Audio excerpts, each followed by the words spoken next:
Bonjour Vincent, alors c'est vrai qu'on a tous à un moment donné de sa vie un peu la nostalgie du passé, c'était mieux avant, et si cette nostalgie était positive? Oui, c'est ce que vous nous proposez ce matin. Exactement, je propose de tenir le compte de nos succès passés.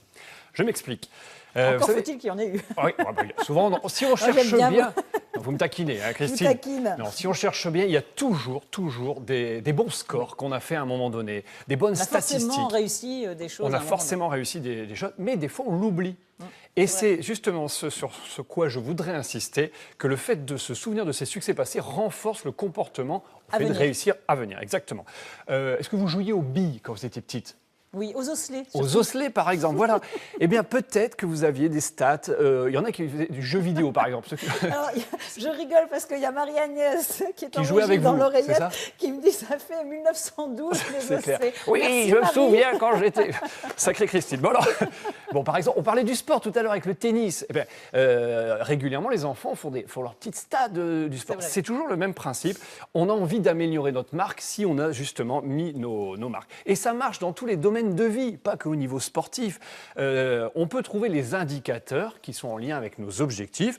Le sport, c'est facile, hein, mais les gens se disent, bah voilà, par exemple, si je fais du foot... bah ouais, mais moi je suis en défense, donc ça sert à rien que je compte les buts. Oui, mais je peux aussi trouver tous les indicateurs qui ont un lien avec la réussite de l'équipe. Le nombre de bonnes passes, le nombre de fois où j'ai mis hors-jeu pour les amateurs de foot, hein, ils vont se reconnaître. Le nombre de fois où j'ai pris le ballon à l'adversaire, etc., etc. Mais même à la maison, en tant que parent, on pourrait se dire, tiens, je pourrais me faire mes statistiques du nombre de fois où je suis revenu à l'heure pour dîner avec mes enfants, par exemple. Le nombre de balades en forêt que j'ai fait, justement. C'est toutes ces choses qui font du bien aux gens, mais qui me fait du bien aussi. Qui nous font aussi du bien personnellement, exactement. bien sûr. L'intérêt aussi de ces statistiques, c'est que quand on regarde, on dit, dans le fond, c'est déjà bien tout ce que j'ai mis en place. Je peux encore améliorer, ou alors, j'ai peut-être à réajuster, parce que je dis à tout le monde, si, je fais attention, je suis vigilant, mais voyons un peu les statistiques.